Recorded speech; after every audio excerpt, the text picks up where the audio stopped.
ମୁଁ ସ୍ମିତା ଆପଣ ସମସ୍ତଙ୍କୁ ସ୍ୱାଗତ କରୁଛି ଲର୍ନ ଇନ୍ ପାଇପଲାଇନ ଚ୍ୟାନେଲକୁ। ଏହି ଚ୍ୟାନେଲରେ ଆମେ ପାଞ୍ଚ ଧାଡିରେ ମହାପୁରୁଷଙ୍କ ଜୀବନୀ ବିଷୟରେ ଜାଣନ୍ତି।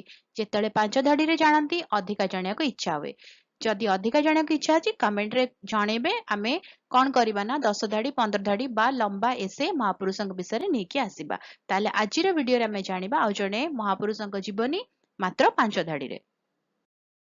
ଆଜିର ଭିଡିଓରେ କଥା ହେବା ଗାଲିଲିଓ ଗାଲିଲିଙ୍କ ବିଷୟରେ। ଆଧୁନିକ ବିଜ୍ଞାନର ପିତା ବୋଲି କୁହାଯାଉଥିବା ଗାଲିଲିଓ ଗାଲିଲି ବିଜ୍ଞାନ ଇତିହାସର ସବୁଠାରୁ ଗୁରୁତ୍ୱପୂର୍ଣ୍ଣ ବ୍ୟକ୍ତିତ୍ୱମାନଙ୍କ ମଧ୍ୟରୁ ଜଣେ ଥିଲେ।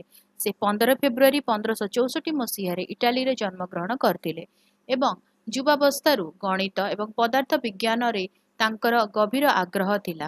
ଗାଲିଲିଓ ଜ୍ୟୋତିର୍ବିଜ୍ଞାନ, ପଦାର୍ଥ ବିଜ୍ଞାନ ଏବଂ ବୈଜ୍ଞାନିକ ପଦ୍ଧତି କ୍ଷେତ୍ରରେ ମହାନ ଅବଦାନ ରଖିଥିଲେ। ତାଙ୍କର ସବୁଠାରୁ ପ୍ରସିଦ୍ଧ ଉଦ୍ଭାବନ ମଧ୍ୟରୁ ଗୋଟିଏ ଥିଲା ଟେଲିସ୍କୋପର ଉନ୍ନତି।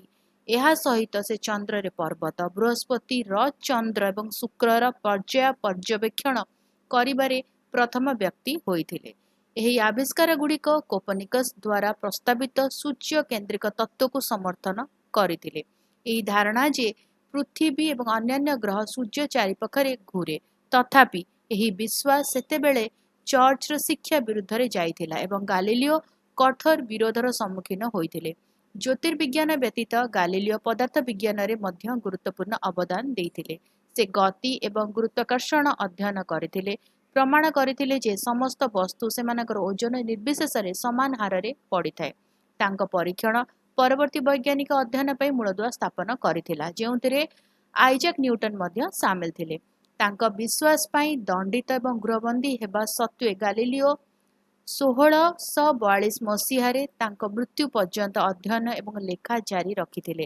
ପାରମ୍ପରିକ ଦୃଷ୍ଟିକୋଣକୁ ଚ୍ୟାଲେଞ୍ଜ କରିବା ଏବଂ ପର୍ଯ୍ୟବେକ୍ଷଣ ଏବଂ ଯୁକ୍ତି ଉପରେ ନିର୍ଭର କରିବାର ତାଙ୍କର ସାହସ ବିଜ୍ଞାନର ଗତିକୁ ସବୁଦିନ ପାଇଁ ବଦଳାଇ ଦେଇଥିଲା। ଗାଲିଲିଓଙ୍କ କାର୍ଯ୍ୟ ଆଧୁନିକ ବୈଜ୍ଞାନିକ ଯୁଗର ଆରମ୍ଭକୁ ଚିହ୍ନିତ କରେ ଏବଂ ସେ ବିଶ୍ୱର ବୈଜ୍ଞାନିକ ଏବଂ ଚିନ୍ତାନାୟକମାନଙ୍କ ପାଇଁ ପ୍ରେରଣା ହୋଇ ରହିଛନ୍ତି। ଭିଡ଼ିଓଟି କେମିତି ଲାଗିଲା ମୋତେ କମେଣ୍ଟ କରିକି ଜଣାଇବ। ଯଦି ଭଲ ଲାଗିଲା ଟିକେ ଲାଇକ୍ କରିଦେବ, ଭିଡ଼ିଓକୁ ସେୟାର କର, ଚ୍ୟାନେଲକୁ ସବସ୍କ୍ରାଇବ କରି ବେଲ୍ ଆଇକନ୍ ପ୍ରେସ୍ କରି ଅଲ୍ ନୋଟିଫିକେସନକୁ ଅନ୍ ରଖିଥା। ରହୁଛି, ଦେଖା ହେବା ଆଗାମୀ ଭିଡ଼ିଓରେ। ନମସ୍କାର।